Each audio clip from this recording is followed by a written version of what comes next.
Les refs, comment ça va? Melvin qui recule, parce que je suis en train d'être imposant. Melvin, rapproche-toi de moi. Vas-y, viens. Et non, et viens. Les refs, comment ça va? Moi, ça va nickel. Aujourd'hui, je suis dehors, ça fait très bizarre, parce qu'en fait, tout le monde peut m'entendre. Habituellement, nous sommes dans un petit endroit cosy, où personne m'entend, et donc là aujourd'hui c'est un nouvel exercice qui est tout à fait novateur pour ma chaîne. Et aujourd'hui en fait tout simplement les amis, je vous présente Maurice. Je sais pas pourquoi j'appelle Maurice, mais il s'appelle Maurice. Maurice, hein, pour les intimes, il faut savoir que Maurice existe aussi dans une version féminine qui peut s'appeler Mauricette. Dans ce cas-là, si jamais, mesdames, vous avez envie d'avoir un vélo qui soit plutôt cool et incroyable, avec un cadre adapté pour vos morphologies, achetez Mauricette, n'achetez pas Maurice. L'idée c'est ça, au mal alpha. Bon, dit comme ça, c'est vrai que mal alpha, c'est compliqué, hein. Des giga Chad, il y en a partout, et moi je ne suis pas malheureusement le giga Chad, mais c'est pas grave parce que j'ai un maxi vélo et lui, c'est un maxi Chad. Bon, déjà pour commencer, il y a plusieurs points que j'aimerais mettre en avant. Déjà le premier, c'est pourquoi j'ai acheté un gravel. Alors tout simplement, moi je fais du VTT. Je suis plutôt limité, surtout depuis les inondations. Tous les chemins sont archi boueux, donc ça veut dire que tes roues, elles ont de la boue jusqu'en haut là de tes genoux. Donc c'est un peu chiant et tu peux pas forcément rouler. Deuxième point, donc j'avais envie d'étendre ma pratique et de faire un peu plus de vélo parce que du coup j'étais un peu plus limité. Déjà tu as la chasse, surtout chez nous il y a beaucoup de chasse. Et en fait on est entouré de bois privés avec des chemins en fait que tout le monde peut emprunter et ça malheureusement c'est un peu chiant. Et il y a un truc que j'ai envie de tester, c'est le bikepacking. Alors je sais pas si c'est quelque chose que je vais faire beaucoup, mais pourquoi pas. Et allez, un dernier petit point pour le plaisir, c'est aussi d'avoir une grande polyvalence parce que quand tu as ton monoplateau axé vraiment pour monter de la côte dégueulasse, ou alors avoir du faux plat ou du plat tranquillement mais dans des gros chemins, et ben dès que tu es sur la route ou que tu as un partie roulante, ben, t'en profites pas à 100%. Donc j'ai cherché en fait le vélo qui soit vraiment idéal pour peut-être faire du bikepacking, pour partir en vacances, pour justement étendre ma pratique et aussi rouler un peu plus vite, parce que là franchement on roule un peu plus vite. J'ai testé déjà, hein. Du coup pour en revenir à ça, alors quand je te parle de budget, bien entendu, il faut savoir faire des concessions sur un gravel, parce qu'en fait j'ai dit ouais je vais m'acheter un gravel, il n'y a pas de fourche etc, c'est pas trop cher. C'est plus cher qu'un VTT, clairement, c'est plus cher qu'un VTT. Les groupes sont différents, du coup il faut déjà que tu réapprennes à savoir ce que tu vas acheter. Donc à la base moi, fan de Cube, de pigeon Apple, tu vois, là, le mec un peu comme Apple, là ouais j'adore les iPhones machin. Moi c'est pareil au niveau des vélos, je trouve que les Cubes ils sont vraiment sympas, ils sont super beaux déjà pour commencer. Et j'ai un cadre Cube depuis 4 ans et j'en suis très satisfait parce que franchement il est super bien le bordel. Mais voilà, j'étais arrêté avec un budget d'à peu près 1000 €. Il n'y avait que le New Road basique dans ces budgets là, donc j'en avais commandé un et j'ai décommandé automatiquement parce qu'en fait le groupe c'est un Clarisse et je me suis dit j'ai du GX actuellement sur un cross country, donc si je repasse sur un Clarisse qui est quand même le bas de gamme, je pense que je pourrais être déçu même si c'est des groupes qui sont plutôt fiables par rapport à ma pratique. C'est mort en fait, je vais être déçu, je ne vais plus jamais vouloir l'utiliser. Du coup voilà, donc je me suis arrêté sur le Triban. J'ai dû faire des concessions pour l'ego, hein, bien entendu. J'ai vu ça sur internet, je me suis dit pourquoi pas, il est en promo, il a l'air pas mal. Il me plaisait pas trop, et quand je l'ai vu tout à l'heure, quand j'étais le récupérer, je suis tombé sous son charme. Clairement, je le trouve trop beau, alors qu'en photo, je le trouvais pas forcément bien. Alors, je sais pas si en vidéo ça rendra bien, Melvin. Non. Voilà, il faut savoir qu'en vrai, il est trop beau, quoi. Je sais qu'en vidéo, il va pas rendre bien, parce qu'en fait, il est un peu sombre, et tu te dis, oui, il y a les gaps qui apparaissent, donc voilà. Donc en fait, ça ressemble vraiment à un vélo de route. Ça se pilote un peu comme un vélo de route, j'ai déjà essayé, mais c'est un peu différent. Et en fait, j'ai pris celui-là tout simplement parce que c'est le bon compromis. On est sur un entrée de gamme qui se veut quand même milieu de gamme. Je sais pas à quoi dire en fait. Le prix, c'est du entrée de gamme et la qualité du vélo, pour moi, c'est du milieu de gamme. Non, franchement, le rapport qualité-prix, je pense qu'il est imbattable. C'est imbattable. Même à 1200 € son prix initial, c'est imbattable. Ouais, voilà, c'est tout. Il n'y a rien d'autre à dire en fait. Voilà. Du coup, selon vos priorités, réfléchissez bien à ce que vous voulez perdre et ce que vous voulez garder.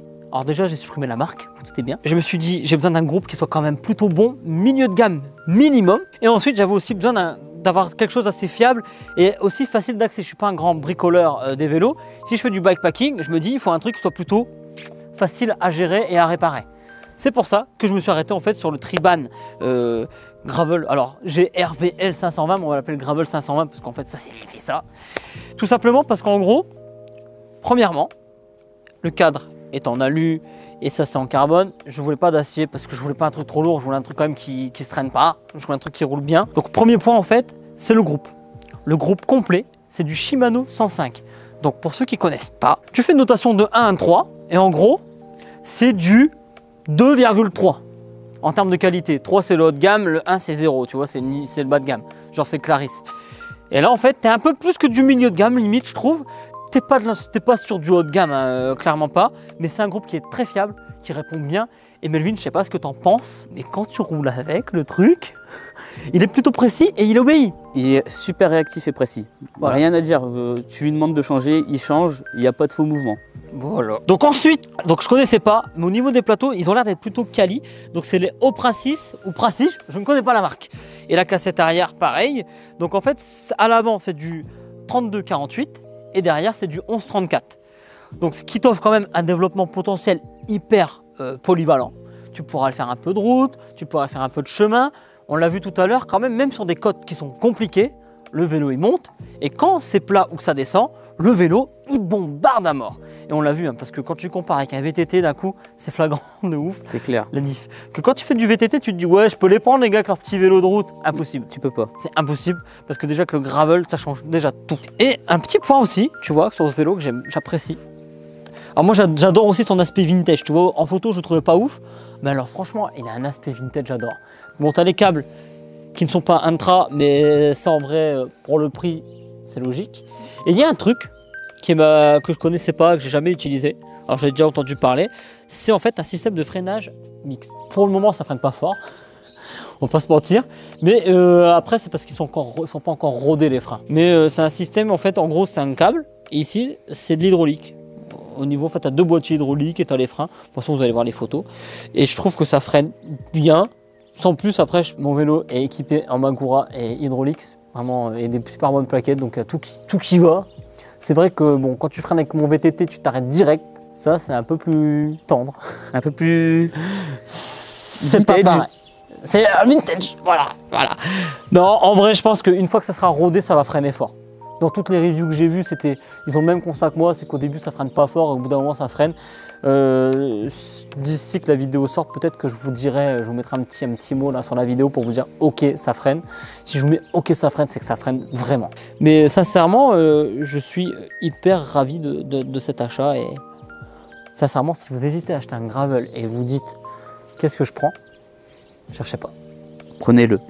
Le subcompact en 520 il est parfait. Si vous voulez un truc polyvalent, c'est parfait. Ils ont aussi un modèle monoplateau si vous voulez vraiment aller faire que du chemin. Alors ça dépend, si vous avez un VTT, je vois pas trop l'intérêt de coupler deux développements un peu identiques. Ça sert à rien, je trouve. Voilà. Je pense qu'il vaut mieux privilégier un double plateau. Comme ça derrière, vous charbonnez, ça bombarde sur la route. Hein. C'est clair. Je sais pas combien on va. J'ai pas de compteur donc je sais pas. Alors beaucoup de reviews disent que les roues sont très lourdes. Je suis pas légitime pour vous le dire en fait. Donc ça après c'est à voir par un vrai expert. Ils sont tubeless ready les jantes au pire. Donc déjà tu vires les chambres à air. Tu gagnes quelques grammes déjà. Après c'est toujours pareil. Enfin les roues sur tous les vélos c'est le problème je pense.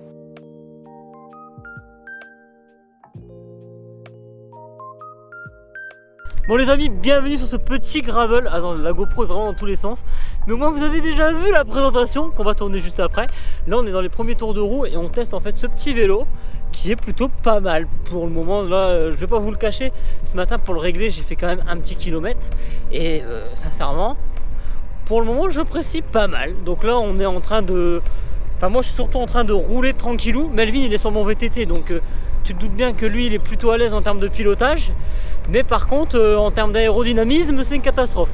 Et là j'ai pris exprès, j'ai rallumé la GoPro exprès parce qu'en gros là je suis en train de descendre sur des cocottes. C'est la première fois de ma vie les amis que je descends un vélo sur des cocottes.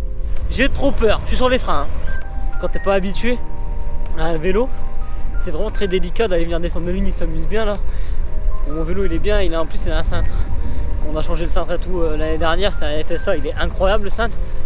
C'est là on va voir un petit peu ce que ça donne directement avec ce gravel sans montée. Alors là comme on est sur un double plateau, alors il me semble que c'est un 11-34 devant avec un développement de bord. Normalement je peux monter facilement, Melvin il monte bien là. Attendez hein. Parce que là je suis avec la GoPro, j'ai pas encore changé mes vitesses, c'est une catastrophe. Et le chemin il est un peu pourri. Oh là bah oui il est pourri. Je galère avec les cocottes. Le changement de vitesse c'est un peu délicat. Alors on a un bon groupe hein. On a un groupe Shimano 105. qui permet un bon développement et une super polyvalence. Voilà, bon, petite montée dure, hein. J'ai pas bien réglé mes vitesses là. Enfin, j'ai pas réussi à foutre les bonnes vitesses. C'est dur, c'est des cocottes, c'est tu fais des petites fessées comme ça là à tes vitesses, donc c'est pas évident. Bon, on a carrément merdé. Tout simplement, le micro. En gros, tout simplement, le micro cravate de chez Rode ne fonctionne pas avec le Media Mode de la GoPro.